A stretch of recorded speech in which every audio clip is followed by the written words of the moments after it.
Chapter 12a Cardiovascular Disease.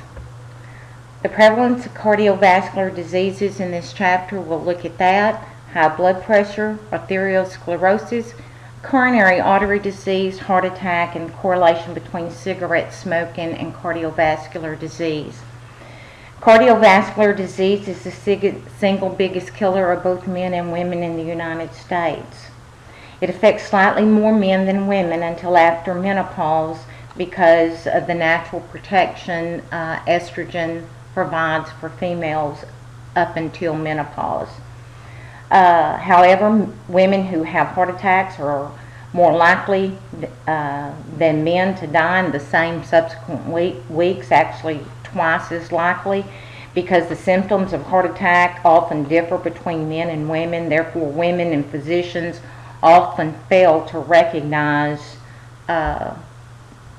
female that's having heart problems, therefore delaying treatment that could be life-saving.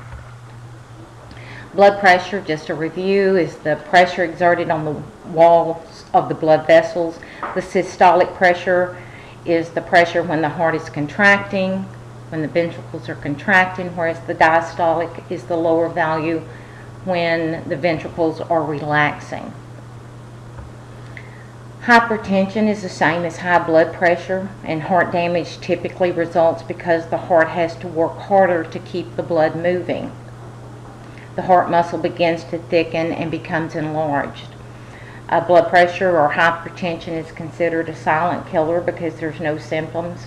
It can cause fatal problems. As mentioned, causes the heart to work harder, causing it to enlarge. Kidneys and kidney problems and hypertension, typically you see them a lot in the same individuals because the kidneys, in response to reduced blood flow, release a hormone which is further going to increase blood pressure. So it's kind of a vicious cycle. Affects the brain and blood vessels. Most physicians consider a blood pressure of 160 to 90 to be high and require treatment, which may include medication, diuretics, which are going to cause more fluid elimination from the body, thereby reducing blood volumes, or drugs that may cause the blood vessels to dilate, in other words, to relax, to open up so that that lumen of the blood vessels is larger.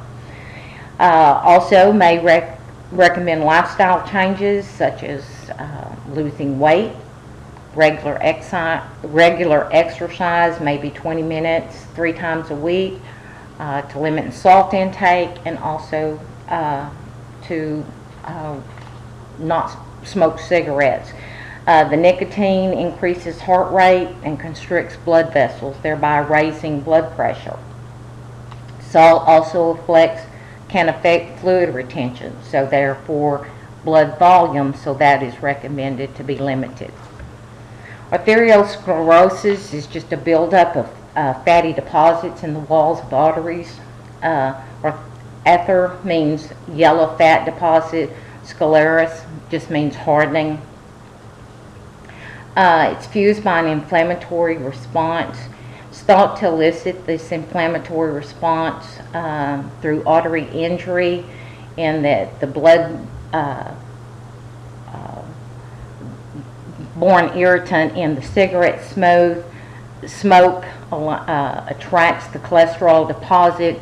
An infection occurs. An excessive, rapid, turbulent blood flow allows damaged cells begin to accumulate these low-density lipoproteins that we have in our bodies, which undergo chemical changes, stimulating the arterial cells to activate the body's defense mechanisms, releasing defensive cells, releasing inflammatory chemicals. This arteriosclerosis narrows the lumen of the blood flow through the blood vessels. It can be fatal if it occurs in the heart, causing a myocardial infarction, or in the brain, causing a stroke, depending on the region of the brain that it affects. And so the image on the left shows a normal artery partially obstructed, and then an artery that's completely obstructed with plaque and a blood clot. In this case, would incur heart attack, myocardial infarction. Treating arteriosclerosis may include controlling the weight, exercise, heart-healthy diet, medications that lower blood pressure or reduce blood cholesterol, or drugs such as Plavix that prevent formation of unwanted clots. And that's why a lot of people you'll see that have heart conditions or whatever take either baby aspirin, a low-dose aspirin every day, which also helps to prevent those chemicals being released and blood clots to occur.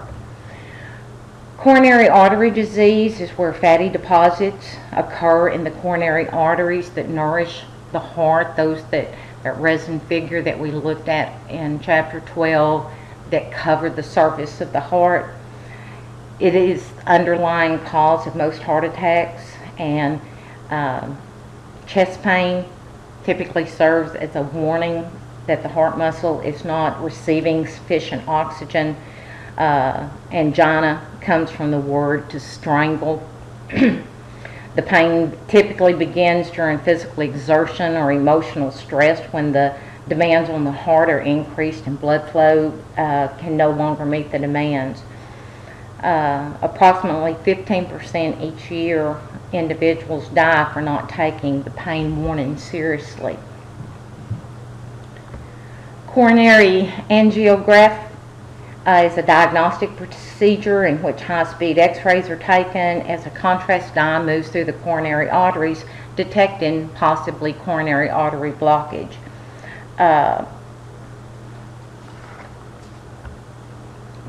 Treating the coronary artery blockage may include medications which dilate the blood vessels, or surgical procedures such as angioplasty or coronary bypass surgery.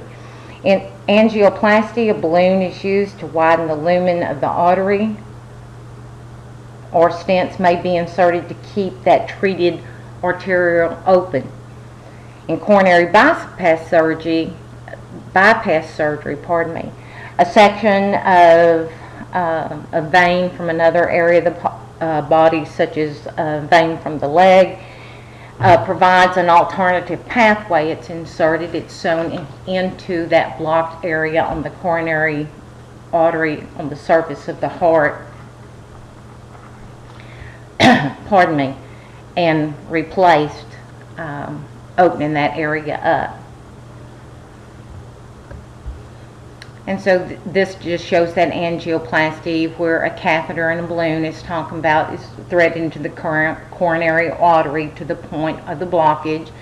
The balloon is inserted into the block area and inflated, and then the plaque is kind of pushed to the side and kind of held there with a little wire mesh or stent to keep that opening of the artery open.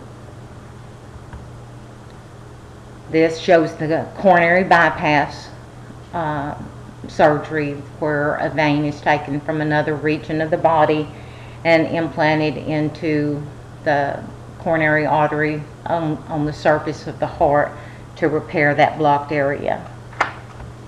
A heart attack is the same as a myocardial infarction in that the heart muscle dies because of insufficient blood supply.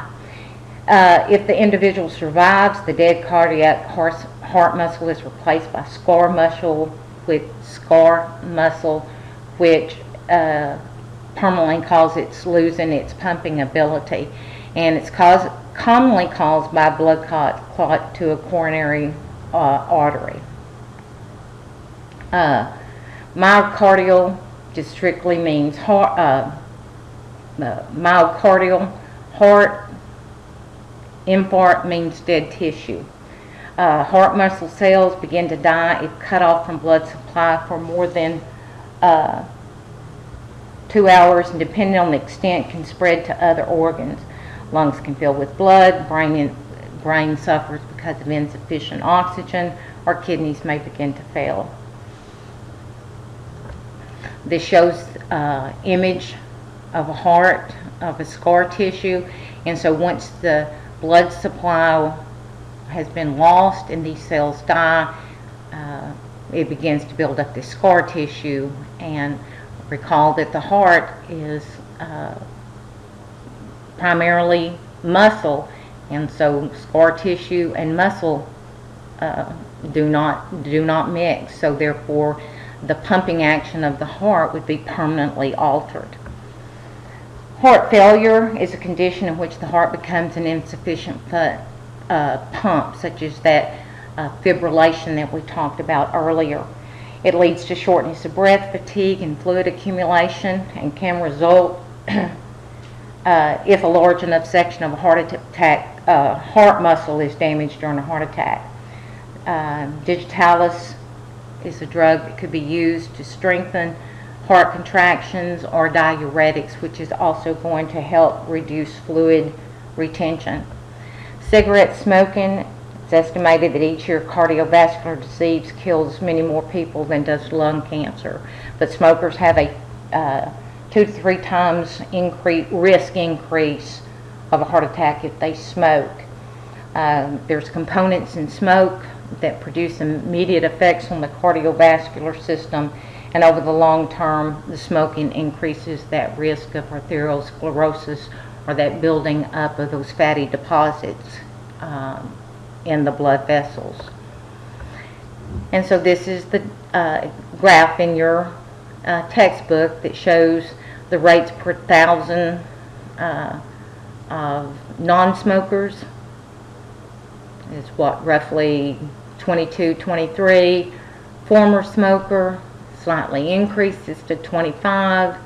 Light smoker, you can see a huge jump up to almost 37, 38, and then greater than 50% for heavy smokers.